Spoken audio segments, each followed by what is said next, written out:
We went to see Tool last night. You a Tool fan? Yeah. Big fan? Not like a big fan, but I respect what they do. Have you seen them live? I haven't yet. No. They're playing again tonight. Oh, really? Yeah. Two nights in a row. Yeah, Wow. Madison Square Garden. Like really not my kind of music at all. Oh, yeah? But it was very impressive. It was really good. They're one of those bands they're like on my list to see. I'd never seen them. And my tweet as I got into New York, Surfer Jim messaged me. He's like, do you like Tool? I was like, yeah, fuck, I love Tool. And he's like, they're playing Madison Square Garden. I was like, what?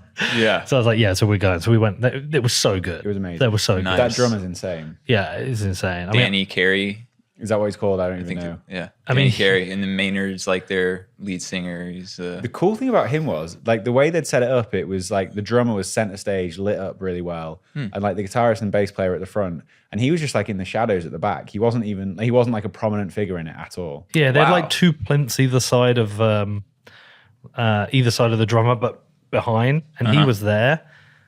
And a lot of the time he disappeared because you know what their music's like. It's they're like 8-9 minute epics. There's not always singing. The front man's usually the front man. He's not the front man. The drummer's the front man, really. Yeah. That's interesting. I didn't know that about their live shows. Yeah, it was very, very cool. I'm very tempted to go again. And also, actually, I've just found out they're playing the UK. I think it's in May. Let's take Scarlett. Yeah, I'm gonna make so I have this thing with my daughter where she I have to go to certain shows with her. She has to come some with me. So she's making me go and see Doja Cat. Don't know if you know Never Doja heard Cat. of Doja Cat. Some like female rapper, I think. Okay. And so I'm making her go see like Slipknot or Korn. So we have these trade-offs. But yeah, no, it's good. I mean, it is tempted to go again tonight. Yeah. Yeah. Did I see correctly that Taylor Swift made a guest appearance? Is that Tool last night? Yeah. Well, we didn't get there until like they just came on. In fact, we missed the very start of them, didn't we? It's funny you should say that because like I had this, I'm sure somebody said about Swifties or something in the comments. Okay. That would be interesting. Okay. I'm having a look. Yeah, Taylor Swift. I like Taylor Swift. I think she's cool. Yeah. She's another artist. Like, I respect what she does. I would go and see her. I can't see if it's like there's no news articles about her. or Nothing on anything, I'm Twitter? not Sure.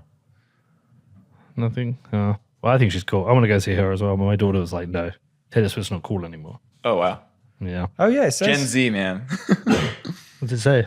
it says Taylor Swift joins Tool on stage at the Garden to perform Stinkfist. Well, hold on. We were there. I didn't see that. Is that a joke? Is that fake news? I think it's fake news. What is it? An article or what? Yeah. On Madhouse magazine. Madhouse. Hold on. Says, like, What night? They didn't do 3 nights, did they? And it was a previous night. Maybe. This was like 5 hours ago it was posted. I mean, how would we not notice Taylor Swift on Is stage? that parody? Is that like? I don't know. I can't be right. You can't be right.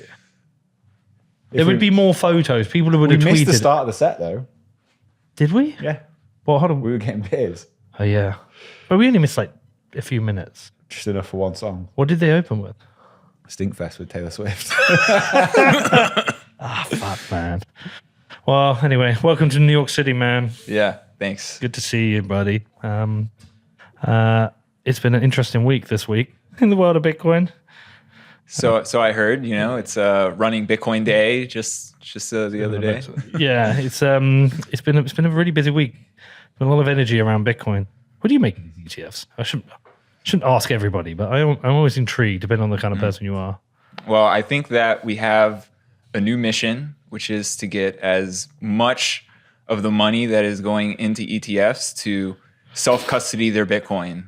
Get their money out of the ETF and self-custody their Bitcoin. So Yeah, that is an interesting one. But I think one of my understandings this week has changed. Like, I'm with you, by the way. But one of the things I've understood is that not seeing so much these ETFs as just a Bitcoin investment, seeing it more as an investment pool where it becomes part of a portfolio that gets rebalanced. As that got explained to me, it's kind of like it's going to be a lot easier for portfolio managers to say, here's an allocation into a portfolio. We're going to put a 2% Bitcoin allocation. Okay, we're going to rebalance and we're going to come out. The ETF makes that really easy. Rather than saying, okay, well, then we need to buy some spot Bitcoin for you. We need to custody it for you and sell that for you. Like, it's just become a very easy tool for that. And I kind of understand that now. Like, I agree with you. Everyone should self-custody their Bitcoin.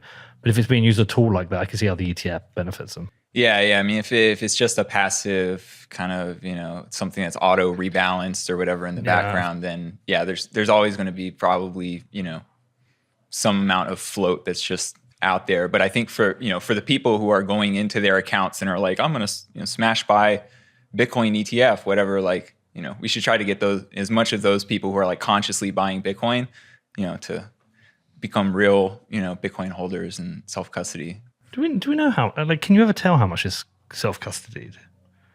You get an idea. I don't know what it is. I don't know what the number would be. Yeah. That's something for a check. Yeah, you would have to kind of try to filter out the exchange addresses and stuff like that and see everything that's left is probably self-custodied. Because there is a huge amount that is now centralized around exchanges. I mean, Coinbase have, 1 million Bitcoin, is it? At least. That would be going up all the time. Yeah. And I assume we're going to have, it's a meaningful percentage, right? But that's not going to change. I don't think. I think a lot of those inflows are going to stay there, especially what's happening with this week. But anyway, John, welcome to What Bitcoin Did. Yeah. Thanks for having me. Litecoin, John. Yeah, John Litecoin. So anyone listening who doesn't know you, can you just like intro yourself and let people know who you are, what you do? Sure. Well, I'm a longtime Bitcoiner. I worked on my first Bitcoin startup like back in 2013 and have been working on Bitcoin startups and Bitcoin related projects ever since. Now I'm kind of on a break from work, but when I come back from my break, I'll be focusing on Bitcoin rollups, which is kind of an extension of my work with HRF on the Bitcoin rollups research, as well as some of the work I've been doing with the Sovryn community, who are building Bitcoin DeFi currently on Rootstock, which is like a Bitcoin sidechain, and they also want to start working on Bitcoin rollups as well.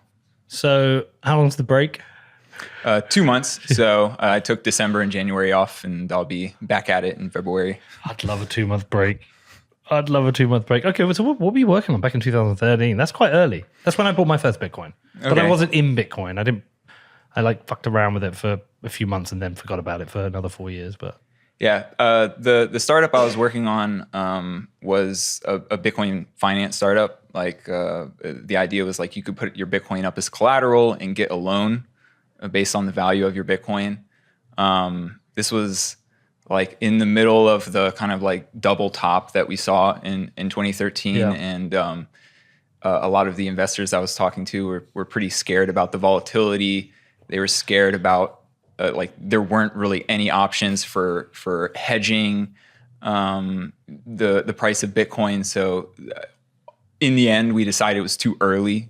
We never actually like launched or like took customer funds or anything like that. But that was kind of my first foray into doing a Bitcoin startup and kind of understanding what it would take to do that. And like I said, I've been kind of working on Bitcoin stuff ever since. A decade's a long time in Bitcoin. Yeah.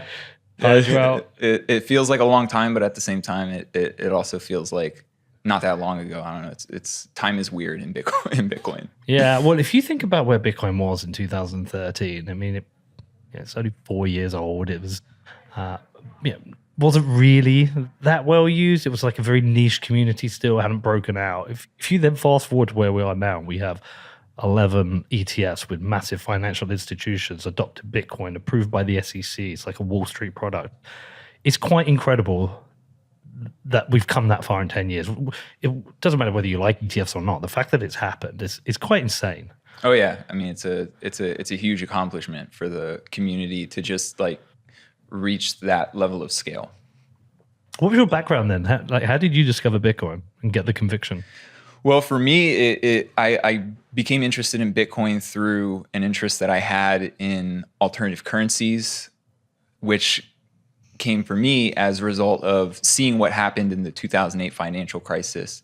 I was raised to believe in, free markets and like, if businesses are bad, then they go out of business. But what I saw with the 2008 financial collapse is, all these big banks made these bad decisions and then they got bailed out by the government. At the same time, normal people were like losing their houses, losing their jobs, and this this big disparity between, how the big banks and big corporations were treated versus how like my friends' parents and, other people that like live in my neighborhood were treated. It just rubbed me the wrong way. And ultimately I decided like, I don't want to participate in the fiat financial system if I have a choice in the matter. And so I started looking into alternatives. And there weren't that many good alternatives at the time. I ended up becoming like a gold bug because I decided like that was the best like alternative. But eventually I learned about Bitcoin and realized like Bitcoin solved a lot of the problems with the other alternative currency systems that I had, learned about, and realized like this could actually be the one. It could actually be like an alternative currency that everybody in the world could use as an alternative to fiat. And it's kind of like, gold 2.0, like digital gold, electronic cash. Like it just really resonated with me as like, this could be the thing. And so I decided to join the Bitcoin community and do what I can to contribute to the success of Bitcoin. Go down that rabbit hole. Mm-hmm. Yeah, that 2008 stuff, I still look back at that with amazement that nobody went to jail. And not all the banks got bailed out. I mean, Lehman was screwed, and we know a few went to the wall, but most were bailed out. And the government printed a bunch of money and said, "Let's go again. Let's change a few rules." It still amazes me that happened. And you look over the last few years, it kind of feels like no one's learned from these mistakes. This like fiat thing, this fiat bubble just gets worse.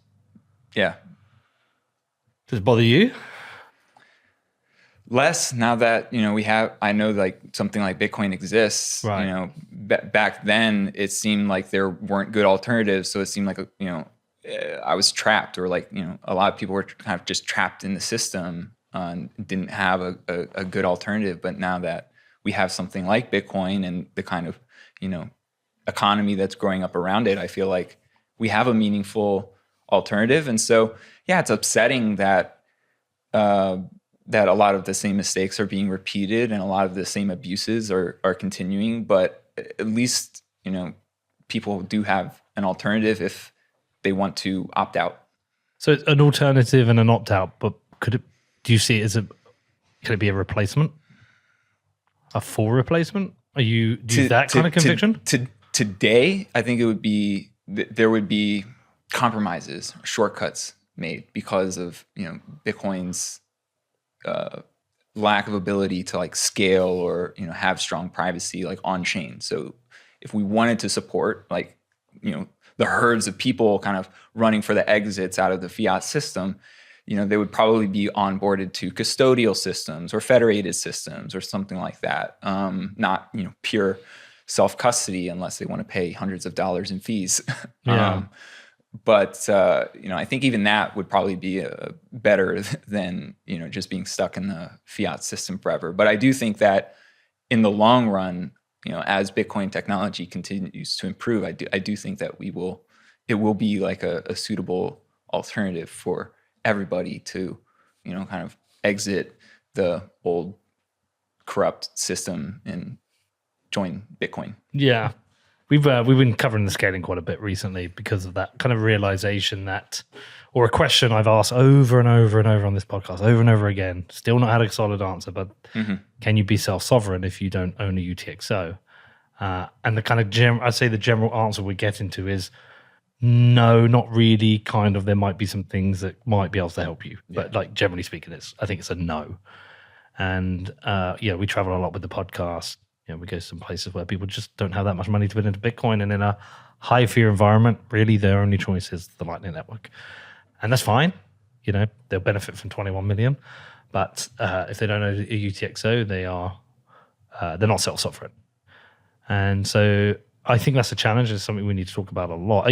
Are you thinking more about the scaling or privacy, or just both equal?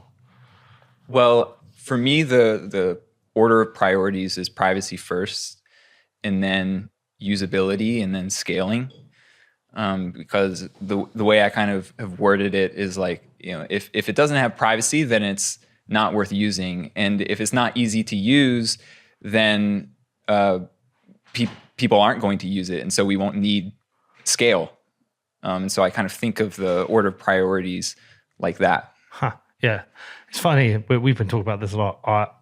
I think 21 million first and then privacy.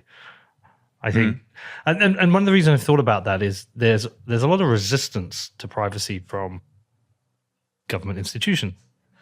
Despite being in a free country and privacy being a fundamental pillar of democracy, I mean, certainly here the government doesn't want you to have private communications. They don't like the fact you have private communications. They want to know every part of your life. Certain parts of the government. Yeah, certain parts of the government. Certain other parts, Yeah. Like the IC, they want to know everything, but other parts of the government, they privacy, there are privacy laws. Yeah. And other parts of the government take that seriously. So it is kind of a multi-headed hydra, and like a kind of they have different parts of the government have different views of this. But so what is the state of privacy with Bitcoin? And I'll put that through a lens of what privacy is to me on Bitcoin. Is that for me, it's too technically difficult for me to figure out my privacy on chain, and so I just accept that I am making mistakes. And I know I'm making mistakes. I sometimes reuse addresses, but when I've gone down the actual privacy rabbit hole of everything I need to do in terms of my IP address, wallets, coin, it's difficult. It's very difficult. Now I've used Wasabi. I do have I have a wallet which is not connected. It's not been connected to any other address. But generally speaking, when I'm trying to achieve privacy with Bitcoin, I don't even know if I'm making mistakes, and I probably am. Yeah. For me, I kind of like the world of Signal.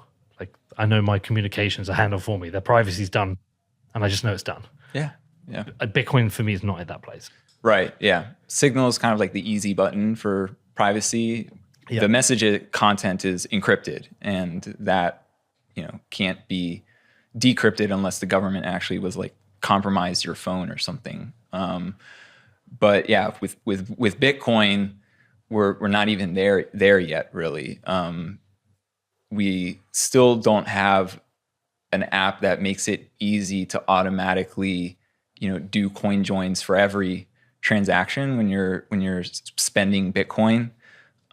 We have some apps that support pay join, which allows you to do a coin join with the person that you're paying, but then your anonymity set is only 2 people, and of course the recipient knows which coins are yours, and so you're not kind of anonymous from the person you're sending money to. So, and like you said, a lot of people, they probably don't even know if they're making a mistake. If even if they use the existing tools that we do have, follow all of the instructions and the very nice detailed user guides that are out there, they still might not even know if they're making a mistake, or if they do, like how big of a mistake is it? Like how much are they actually revealing about their Bitcoin wallet or their Bitcoin transaction history? And I think that's one of the things that really needs to be improved. We need to have a user experience that's closer to Signal, where it's just you open up your wallet, you use it like you normally would, and in the background, all of the important privacy stuff is handled for you. And we're not there yet. How do we get there? Well, I think that part of it involves new technology that we don't have for Bitcoin yet. One of what I think is an important building block would be zero knowledge encryption, so that we can actually just encrypt all of the metadata about your Bitcoin transactions, so that public observers of the blockchain wouldn't be able to see the pertinent details, like who sent, like which address sent the transaction, who the recipient of the transaction is, how much Bitcoin was sent, or even maybe what asset was sent, since now you can send many different types of assets on Bitcoin. This technology already exists. It's been implemented on other blockchains. And so I think, we've seen that it works in these other blockchains, and we see that it actually does provide a very strong level of privacy for transactions. And so I think the time has come to bring that technology to Bitcoin. ZK-Rollups. ZK-Rollups is one way that Okay. you could bring it to Bitcoin. There are other ways that it could be implemented on Bitcoin. Okay. What are the range of options available? Well, you could implement it as a new opcode directly on Bitcoin, as like almost like a new address type, in the same way that with SegWit or Taproot, we now have this new address type, pay to witness script hash or P2TR. These are new address types that were added with those soft forks. We could add, P2ZK or something like that, and have, a new zero knowledge address type. You could have an extension block where like there's this separate part of the blockchain that you could, transfer your Bitcoin into, and now it's like zero knowledge. You could do ZK rollups where it's actually a separate blockchain, but it kind of purchases security from the main Bitcoin blockchain so that your transactions still have the same level of security as if you are transacting directly on Bitcoin. And then there are other options that kind of take you further away from Bitcoin, like a side chain that has, zero knowledge encryption, or another kind of layer 2 protocol, like Lightning, which would actually have zero knowledge encryption inside of it. So there's a research paper that was published a couple of years ago called ZK-PCN, which is short for Zero Knowledge Payment Channel Network, which is kind of like an extension of Lightning that adds zero knowledge encryption to the transactions, give them a higher level of security or privacy than what Lightning already offers today. So there are a few different ways that we could get zero knowledge encryption into Bitcoin, and I think it's just a matter of laying out the options, comparing them, and kind of seeing what people would prefer to do. What is zero knowledge? Explain the technology. Sure. So zero knowledge technology was first invented or really discovered and explained in the literature back in the 80s. Okay.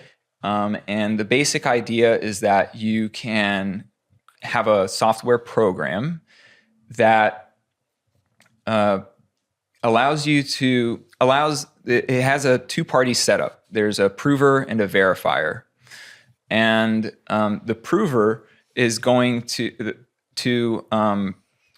basically run some program, and then the output of that program, they will run through this software called the prover. And then the prover is going to spit out this little piece of data that they can then give to the verifier. And the verifier can run that piece of data through their verifier software, and it will tell them whether the computation was run correctly or not.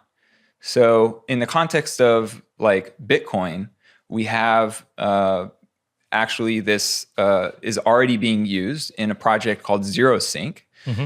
And what ZeroSync does is it runs the blockchain through a full node, and then it generates a trace of a computational trace of the entire program.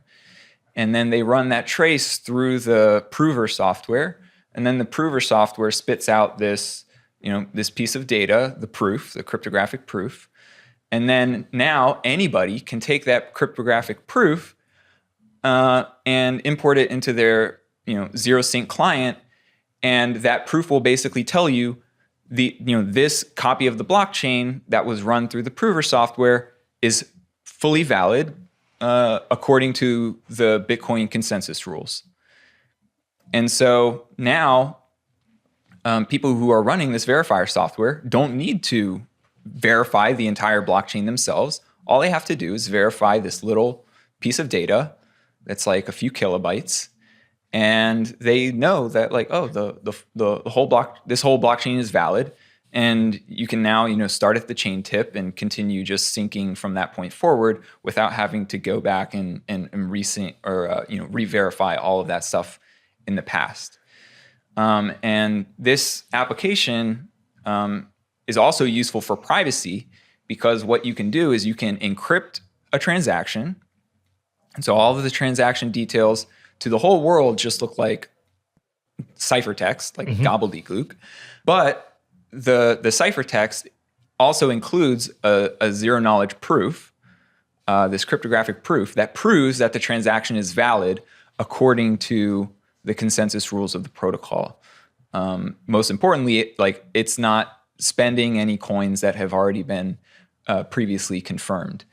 And so that's what enables you to get this strong level of privacy. You can encrypt everything so that all the details of the transaction are private, but the full nodes in the network are still able to verify that the transaction is valid, even though they don't know any of the details. They can verify this zero-knowledge proof and be convinced, okay, this transaction is valid. I can include it in the block, and we can move on to the next transaction.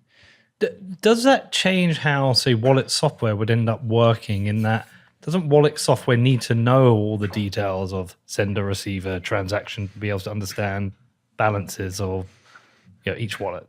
Well, the recipient of a transaction has the private keys to be able to decrypt the transactions that are being sent to them. So they're able to decrypt enough of the details about the transaction to know, okay, I've received a certain number of coins, and so I can add that to my wallet balance. Okay, and then they can spend it. And then they can spend it, yeah. But would it remove the ability for people to scan the blockchain to get information? Like, here is the addresses with the most Bitcoin in. Does it just do that? So essentially, the where we talk about the Bitcoin blockchain being a public, transparent blockchain where anyone can scan the information, would be taking that away. For transactions that opt into this level of privacy, yes. Yeah. I think the only way for this kind of protocol to be politically palatable in Bitcoin is if it was made optional. Okay. So how do you then audit that it's still 21 million coins exist? So you would be able to do, this simple number counting that you do on Bitcoin today for all of the coins that are outside of the encrypted protocol. Yeah. But for all of the coins that go into the encrypted protocol, you wouldn't know. You would just have to trust that the cryptography is implemented correctly. And by trust, I mean, trust in the same way that we trust Bitcoin code today, right? If you know how to code, you know how to read the code and audit the code, then you can just audit the source code and ensure that it's implemented correctly. Otherwise, you're kind of trusting that somebody else has done this auditing and verified that the cryptography is implemented right. So it removes the fact that Bitcoin's auditable then? Using this kind of simple number counting, it removes that ability from the coins that are encrypted. But all of the coins that are not encrypted, you can still do the simple number. I know where you're going with this. We've had problems with that. On Monero, they had an inflation bug that they couldn't spot because it wasn't auditable. Why would that not happen on Bitcoin if you implemented this? Mm-hmm. Well, there's no guarantee that it wouldn't happen. You would want to make sure that whatever protocol that you implement is well audited.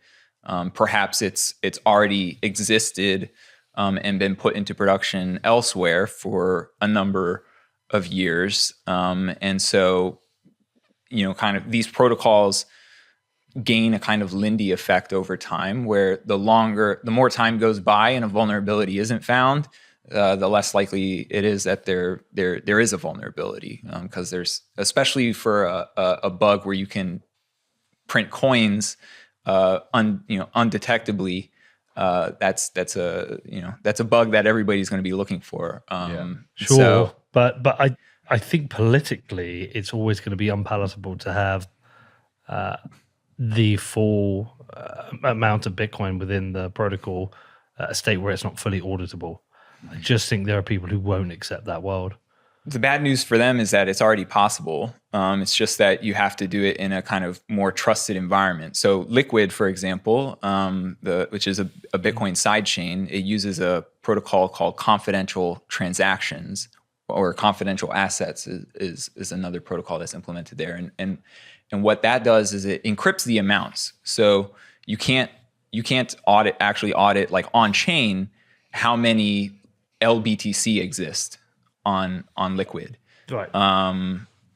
You can see how much has been transferred into the Liquid federation, the federated peg, but you can't actually see how many like LBTC exists on the Liquid blockchain. And so, but that's a different protocol, really. I mean, like Liquid Bitcoin isn't Bitcoin; it's a Bitcoin IOU. So I think people have accepted that trade-off there, that there's no auditability of Liquid. But we're talking about the auditability of Bitcoin itself. Because even if you inflated the supply of LBTC, you can't peg out to more than, the amount they hold in that multisig, right? Yeah, and you would have the similar, or really the same kind of restriction on this like encrypted pool if you were to implement this directly on Bitcoin. Like you wouldn't allow any more coins to leave than were originally deposited. I see. Yeah. Yeah. So is that encrypted pool almost like another sidechain though? What do you mean? What do you mean by that? So if I do an encrypted transaction, am I like with Liquid? You come out of Bitcoin, you peg out. Are you essentially pegging these coins out of Bitcoin to become kind of like private Bitcoin? Yes. The important difference is that if we implement it in a way that's enforced by Bitcoin consensus, then your ownership of those encrypted Bitcoins is trustless. It's just as secure as holding Bitcoin, except you have this undetectable inflation risk.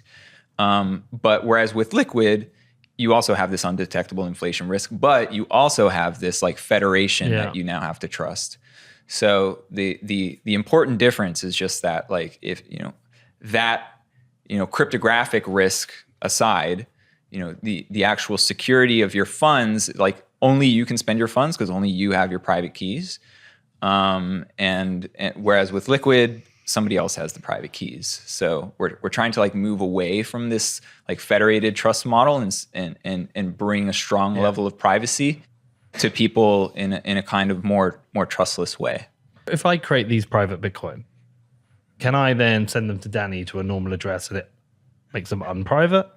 Yeah, you could, but and the way that this would look is that Danny would see that he's received a specific amount of Bitcoin. Everybody in the world would see that Danny's received some amount of Bitcoin because he just has a normal Bitcoin address, but he wouldn't see who sent it because it's just coming out of this like black hole kind of, just this black box. And so he sees like some Bitcoins coming out of the black box. He doesn't know who sent it, but he sees a specific amount and it went to his, normal Bitcoin address.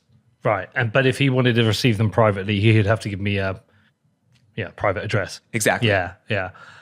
So how much has this been discussed amongst dev circles and what's the range of feedback? Good question. I mean, the technology was first introduced back in 2013. There was a presentation by Ian Myers at the 2013 San Jose Bitcoin conference, and there was a research paper published around the same time called Zero Coin. Zero Coin became Zero Cash, which was published, I think, a year after that. And I believe the authors of those papers, they had introduced the ideas to like Bitcoin core developers at the time, and they thought, hey, this is really cool, but it's like impractical. The proofs that were used, the cryptographic proofs that were used, were like really big, like many, many kilobytes in size, which is like orders of magnitude larger than your average Bitcoin transaction today. And they took like many minutes to compute. So it was just like impractical. Yeah. But now we've gotten this down so that the proofs are like, around a kilobyte in size, which is not much bigger than like a multi-sig transaction. And it only takes a a couple seconds at the most for your average consumer smartphone to compute. So it's actually like practical now, and people are using it with mobile wallets and stuff like that on other blockchains. And I think, it just really hasn't been a part of the conversation in the Bitcoin developer community. See, I know, like, the only other person I've heard talk about it is Eric Wall, and he's quite keen on them. Which blockchains has it been successfully implemented on? Well, the first one to implement it was Zcash. Okay. Implemented the ZK snarks to kind of fully encrypt the transaction details. And then since then, it's been implemented on there are smart contracts to implement this on any EVM chain. I think they were first deployed to Ethereum, but now the smart contracts are open source, so they've been deployed on a couple of different EVM chains. But there are other protocols like Aztec and Railgun, and there's a blockchain in the Cosmos ecosystem called Penumbra that's implemented these kinds of transactions. So they've been out in the wild. People are using them for several years now. No issues? Any issues?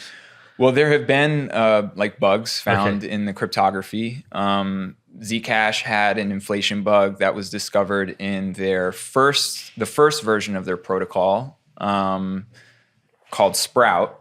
The second version of their protocol, Sapling, and the third version of their protocol called Orchard have not had any inflation bugs found, and it's been several years since those were deployed onto mainnet. Some of the protocols have had bugs that were found, and then some of the protocols have been running for several years without bugs having been found. And why do you think this hasn't been part of the conversation? I could be just other priorities. I think a lot of Bitcoin developers are focused on Lightning. More recently, developers have kind of gotten more interested in pushing the covenants conversation forward. Yeah. And it could be, the fact that, there have been these bugs discovered. And so they just want to more time to go by to see okay, are the more recent protocols that have been deployed, are those going to go, 1, 2, 3, 4, 5, 6, 7, 8, however many years without any bugs being found. And then, as that Lindy effect kind of accumulates, and you get more confidence in the integrity of these protocols, then we can kind of maybe have the conversation about bringing that to Bitcoin, into Bitcoin layer 1. Yeah, because I'm not really seeing it.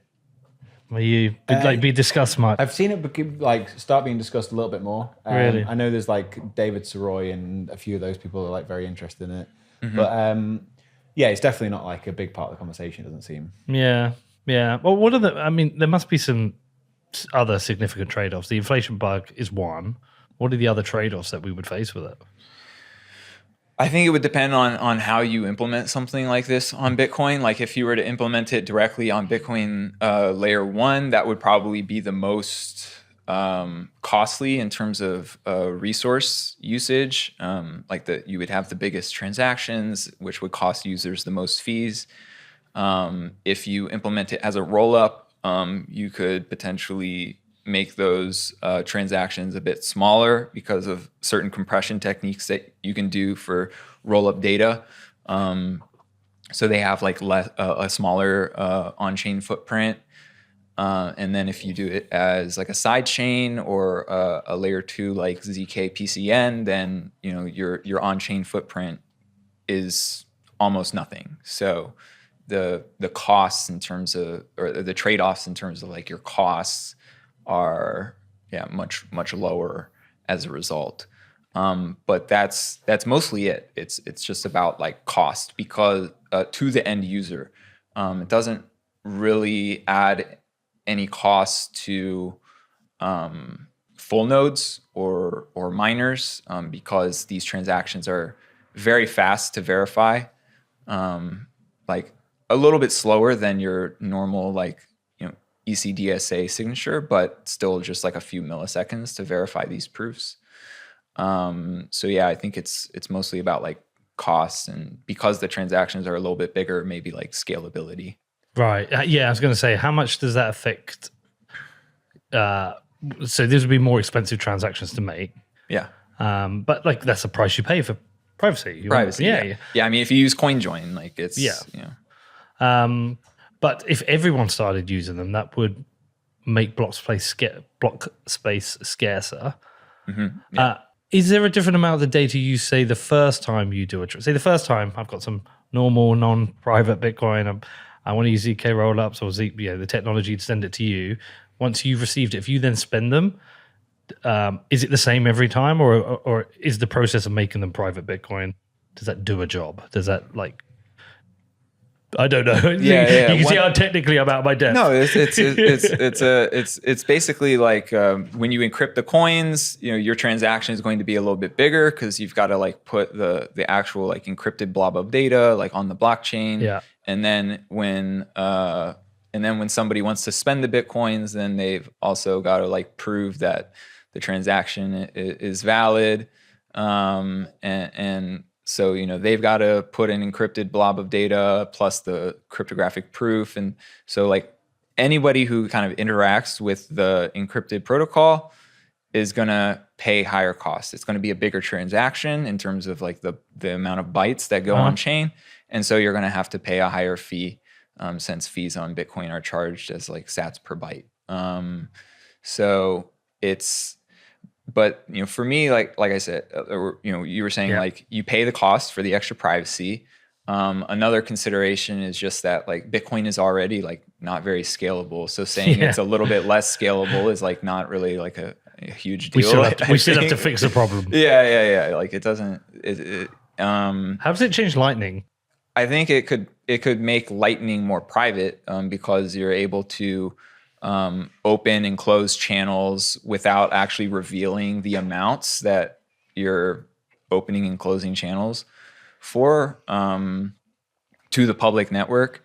If you do something like ZK-PCN, the zero knowledge payment channel network protocol I talked about earlier, then it makes Lightning as a whole more private. It's a different protocol, so I think it would almost be like a separate payment network. Right. But it could interoperate with Lightning in some ways. If you had somebody who was running a Lightning node and running a ZK-PCN node, they could like route payments between the networks. So yeah, I think it only helps Lightning privacy, but we've also discovered in the past year that Lightning becomes harder to use in high fee environments. And so if a protocol further like or if a protocol takes up more block space and makes transactions more expensive, then that could have a more negative effect on Lightning users, because now they have to pay higher fees to do their like on-chain Lightning related transactions. But that's, like you say, that's a reality we're having to accept. We're already having to deal with that. Because there's damn ordinal JPEG monkeys. What does it do for the world of ordinals as well? By the way, it's a world I'm not barely in. I'm indifferent to them, but yeah.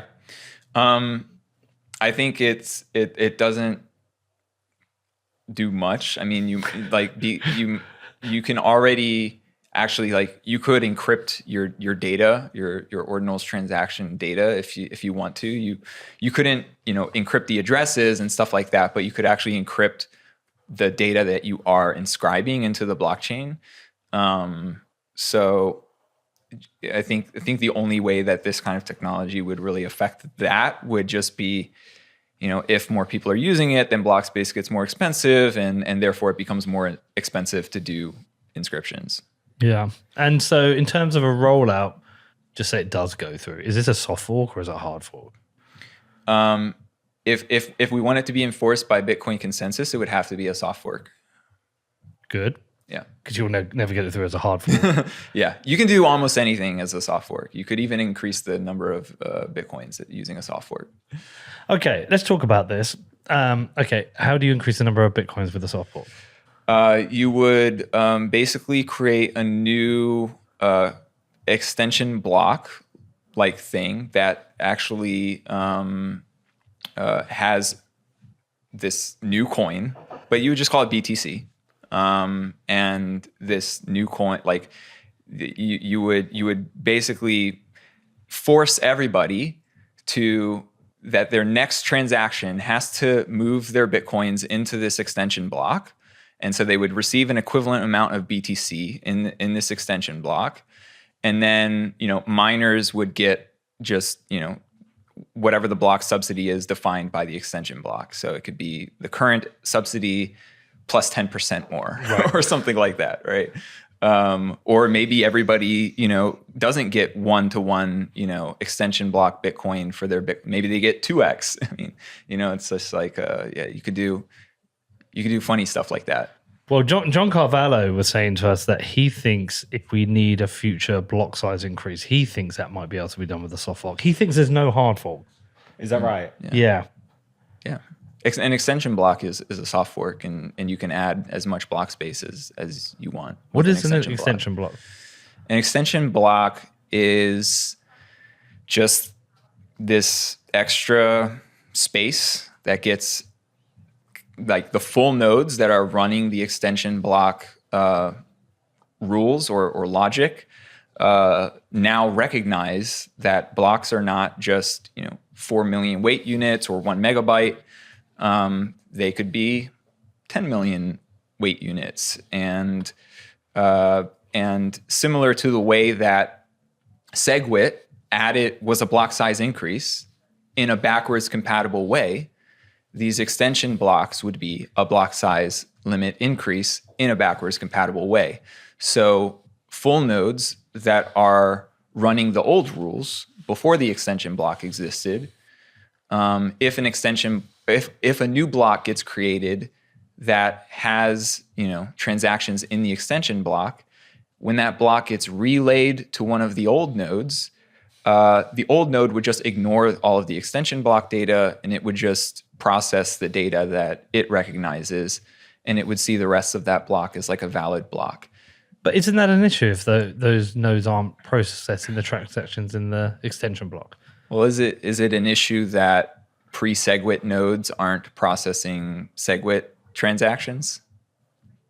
So what happens in that world? Who's losing out on that world, and what are they losing out on? Well, I think that the reasons for rejecting a block size limit increase aren't just because it's a hard fork. Like it's also for reasons like decentralization.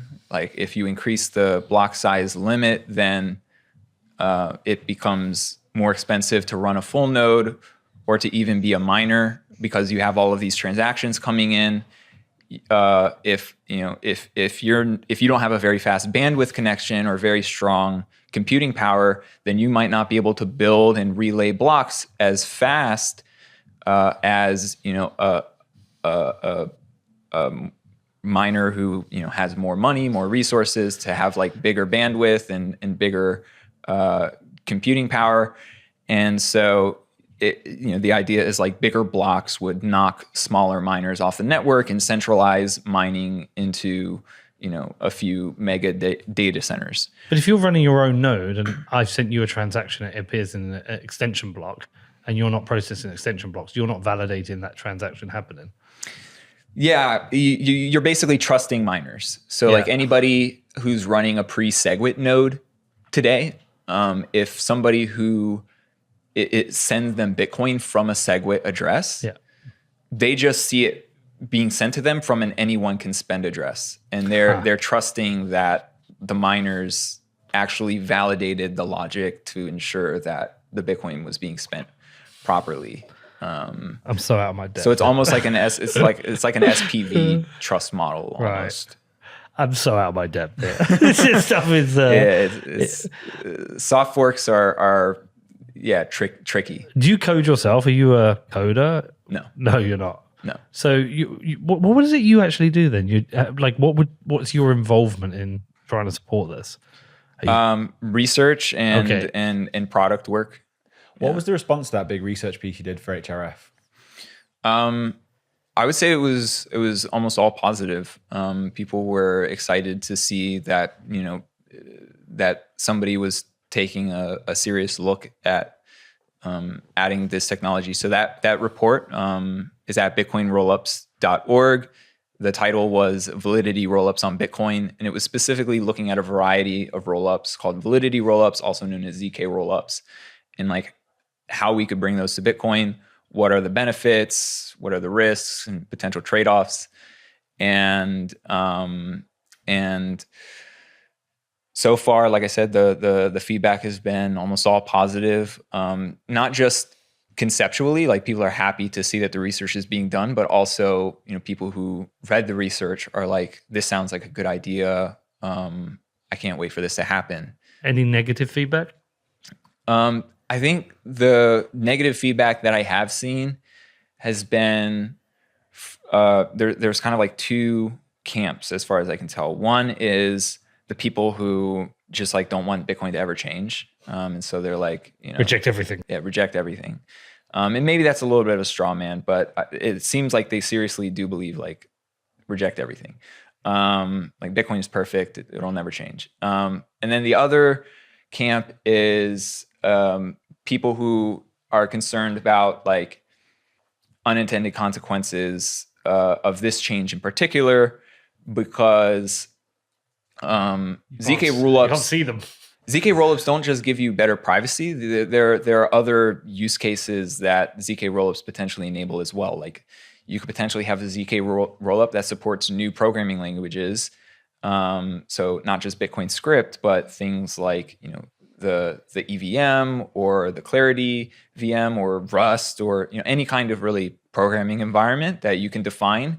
You could turn that into a ZK rollup on Bitcoin, and so you could have all of these kind of crazy smart contracts, and people are they see that, and then they start thinking about MEV. They start thinking about tokens and DeFi and stuff like that on Bitcoin, and they're just like, I don't know if we want that. Yeah, I mean, that's probably the people who don't like ordinals, because it's adding a lot of complexity of use cases and opportunities to build new things that we historically haven't wanted on Bitcoin. Like there's a world of people who want Bitcoin to be send, receive, store. That's it. But we've now got this new world with ordinals and BRC20 that we've got a whole load of stuff that used to exist on Ethereum or other blockchains now on Bitcoin. And I think that is putting some people off. I think they don't like that. Yeah, I mean, I think there are people who well, within that, you might say there are people who mostly don't like it because they think it's a distraction from the mission, and then there are other people who are like, sure, these use cases are different, whatever, but like I'm specifically concerned that there might be ways that people could use these new capabilities to mess with the incentives of Bitcoin. And which could lead to maybe like minor centralization or other issues like what you're seeing on Ethereum. Yeah, interesting. So what's the next steps for this then? For validity rollups on Bitcoin? Yeah, and specifically what you're doing. Mm-hmm. What will we see next? Yeah, so the research and commercial directions are looking at kind of like a phased rollout of rollups on Bitcoin. So there's already a type of rollup that can be built on Bitcoin today, called a Sovryn rollup.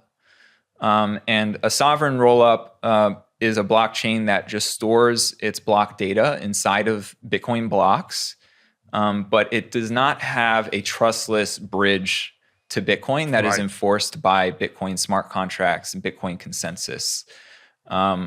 In order to have a smart contract rollup, which is what my report was actually investigating, we would need to have a new opcode that can verify these zero knowledge proofs or validity proofs, as they're also known. And so that would kind of be like phase 2 of the rollout. So most of the projects that I know working on rollups today are working on Sovryn rollups, and they basically want to try to just build out some proof of concepts, maybe even like real production, commercial grade implementations, start to build a user base and kind of support for the idea of rollups. And then once they kind of prove out that model, then try to go to phase 2, which would be like actually getting a proof verification opcode on Bitcoin, so we could have a trustless bridge. We wouldn't have to rely on federations or other kind of, you know, custodial, less than trustless models for moving BTC between the main chain and these roll-up chains. Okay, and if somebody wants to read about this, how do they find out about it? So my original report is at bitcoinrollups.org. There's also a newer community website called bitcoinrollups.io, which posts a lot of constant stream of updates, news about Bitcoin rollups, as well as like educational content. And of course, you could follow me on Twitter or my website at Litecoin or liteco.in if you want to follow, you know, the research and work that I'm doing specifically. By the way, I really like your sweater. Oh, thank you. How do I get one of those? You have to fly to Prague, and then you go to Paralelnipolis, where they have the Institute of Crypto Anarchy, and you can buy a sweater from them with Bitcoin. I wonder if they can ship one to me. Brilliant. Thank you, John. Appreciate you coming in to explain this. Like, I'm not the most technical person. Don't fully understand what you've explained, but what I will do is I'm now going to ask some other people I know and see what they think. It sounds interesting. It sounds like you can achieve privacy for morons like me, which is always a good thing, because I have struggled with it on Bitcoin. Yeah, I want this too. We need the easy button for privacy on Bitcoin. Yeah, it's just, the inflation thing is the thing that worries me. Mm-hmm. It's the only thing that worries me. But you know, maybe don't keep your life savings there, but keep, you know, your spending stack there, and it wouldn't be the end of the world. Like, yeah. Fair. All right, thanks, John. Appreciate you coming in. Are you sticking around? Yeah. I'll say let's have a beer, but you know, we'll have a drink anyway. Cheers. Cheers. Are you gonna be here all night? Yeah. Yeah, brilliant. Okay, well, I appreciate you coming in, and thanks for explaining this. And yeah, hopefully we'll see some progress on this. Yeah, definitely. Thanks you, Peter. Thank you.